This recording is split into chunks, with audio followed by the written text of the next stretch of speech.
There's too many ways to play a collection of notes. You can have so many variations happening. You can have rhythmic variations, you can have technique variations, you can have articulations variations. There really is no limit. So if you take two notes, you can play those two notes in a million different ways. And they're all going to have a different emotion, different feeling. They're going to invoke a different emotion in the listener. I remember that word now. So I'm going to show you a little example using 6 notes, which is kind of a lot of notes for like an example. But that doesn't really make sense because music can also have 2 notes, 3 notes. But in this example, we're going to have 6 notes. This is a little snippet from my improv course, Improve Your Improv. And this is a part of the melody writing section where I focus on how far we can take simple concepts like, what the fuck was that? Why? Why, bro? I'll fix this next month, probably. So let's check it out. Let's see how many variations we can add. Let's see how much we can really push variations. And the variation doesn't have to be like, oh, I'm variating this melody. Sometimes you hear something a certain way, and that thing can be simplified to like 3 notes, right? That's why it's good to know this, because you can reverse engineer music that you hear, and you're like, oh shit, it's pretty simple. Anyway, I hope you enjoy. I don't have a transition because this is part of the lesson. So let's take these 4 notes. Let's say we're playing over a D minor 7. How many ways can we really play these notes to accentuate different emotions? There's 1,000 ways that we can do that. The most simple one being just a straight descending line. Or we can do something like ascending all the notes except the target note.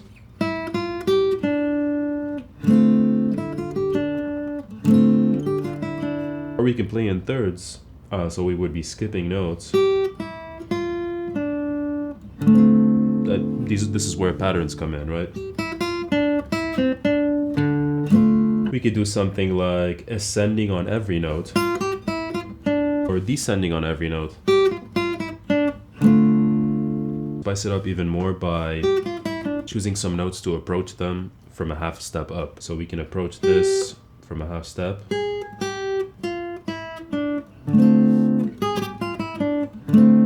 What if we also add a half step below this target note?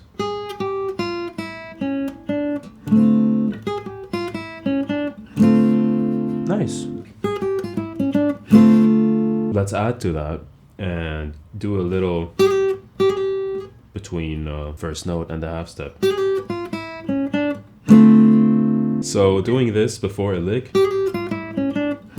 kind of gives it a little bit of a push. Kind of makes it feel like this lick wants to be more dynamic than it is, right? Instead of just... When we play that half step above the target note, which is the root, we would be playing the major third of the 5. Which makes sense. Here's another example. Let's take this ascending lick.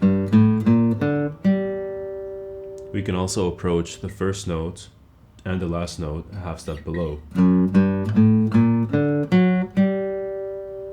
That gives it way more flair, way more spice.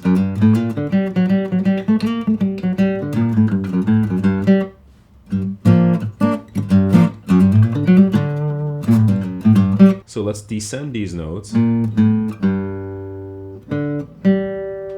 And now let's add these spicy notes.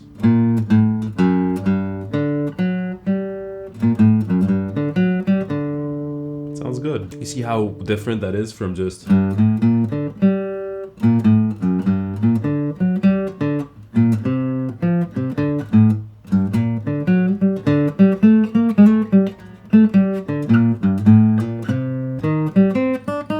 Another example, let's take a minor arpeggio. Let's do F sharp minor.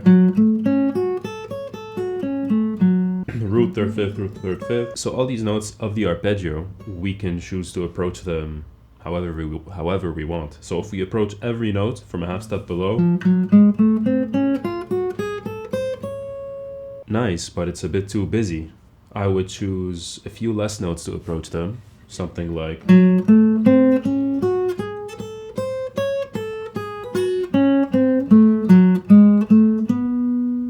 So our target note was just... You can apply this concept to everything we already learned. Arpeggios, scales, licks. If you feel like something you're playing is stale, let's take this pentatonic line. boring, right? Just like we did with the pentatonic section, we can make it a bit more interesting. We can target this note, we can slide down to it.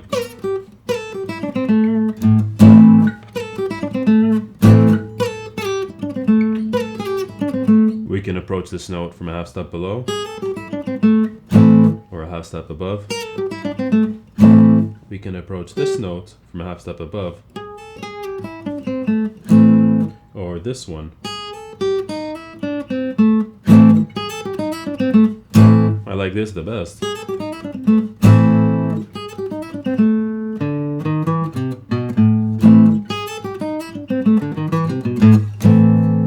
This is this minor pentatonic, but we added the second, we added the flat 5.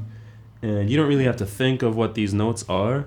I mean, it's good to know what they are, but just think of it as the skeleton, whatever you're playing, the lick, the arpeggio, and the rest of the fretboard is your oyster, bro. You can add whatever you want to spice things up. Here's something very simple that we can also do off of every note to kind of move us in a certain direction. So if I'm on this 4th, so instead of just descending from here using like the scale or the pentatonic, we can use this note, consider it part of a minor 7. So it would be the minor 5. And we can descend that. We can descend that arpeggio. So we just use the minor 7 arpeggio as an escalator. This is very common in jazz, where you would do something like...